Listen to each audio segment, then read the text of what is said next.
We're here again with Dave McNutt, this giant of a man who has so impacted my life with his sensitivity to God and being obedient. This thing of being obedient, doing what God asks you to do. I mean, it's so easy to hear I don't need to do that. We all get these promptings. I get those. Everybody gets these promptings. I get those. Prompting to it's so easy to just say, I'm too busy, But every time you follow that prompting, there is a blessing. Every time. Always. Every time. Without fail. Every time I have an opportunity to pray for somebody, I always pray. The joy of being able to just be an instrument for the kingdom. When people are hurting, they want prayer. I have never once had somebody turn me down. Never. Never once. When they're hurting, they want help. They want help. Is this something that happens just for certain Christians or certain just individual Christians picked out, say, oh, I'd like to use you in ministry? Is this an isolated thing just for a David McNutt and a Barry McGuire? No, Talk to me about that. No. Obviously, I know your heart, but I want you to share that. It's the gospel. It's the gospel of living it before men.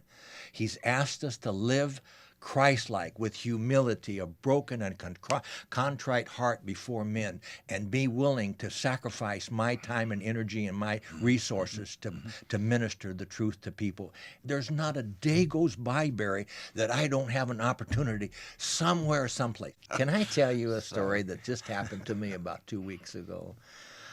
I have this to go back. The pastor asked me to introduce me to a young man. And so I got to sit down and have coffee with him on 2 or 3 occasions. What kind of work do you do? Well, I'm a manager of a topless bar. And he said, the church has really ridiculed me for doing it. I said, well, imagine that. Imagine that. I said, the church has no business to ridicule you for that. And I will not condemn you because Jesus didn't condemn the lady that came to the well. And what did he do? He embraced her. And would you stand up? And I put my arms around her and hugged me. And he said, I have never had something like that happen. And so from that 6 or 8 months ago, we've been praying every day, he and I, back and forth. We talked to each other on the phone. Now I got him praying for me. Wow. And you ought to hear his prayers. So now let me take you up to date. He said, I feel like that it's time for me to leave this business. And I very quietly said, yeah. But he said, David, I don't want to leave my girls because I really do love them. And I love them. Cared for them. Yeah. And want to take care of them. I said, why don't you and I start praying for one at a time? 3 months we've been praying for a young lady. And last week I led her to Jesus. And now, the thing that I know that it took in her heart, she said, well, I got 2 other girls that want prayer.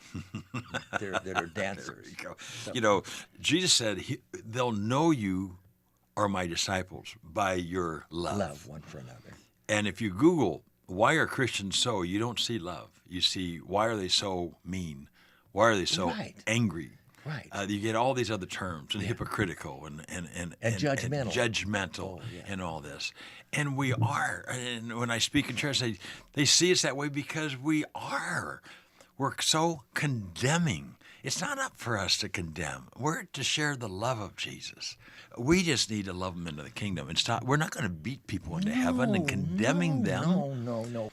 I saw a 14-year-old kid on a video, homosexual kid. He says, everybody hates me. I hate me. And you could tell he's on the brink of committing suicide. And I thought, how many Christians are around that kid that probably condemned him? Yes. And have just said bad things. Yeah. I shouldn't judge. But obviously there has not been a Christian around him who put their arm around him and hugged him and said, you know what? God loves you. Yes. That's what we need. We're Christ's ambassadors. Yes. We're Christ's ambassadors. God is love. He wants us to love our neighbors as ourselves. If we love them as ourselves, we're as concerned about their eternal destination as we are our own. Yes. And the joy of being able to be part of that process. Every time I lead somebody to the Lord, I think about the obedience of David McNutt. I get to share in that. You share in that. Yeah. And it's you when you lead somebody into this experience of experiencing the best half, the most exciting half of the Christian life between Sundays, you start doing that. Everybody that you bring along, then they start sharing. Yeah. And we have no idea of the grandchildren and the great-grandchildren. We'll never know until we get to heaven.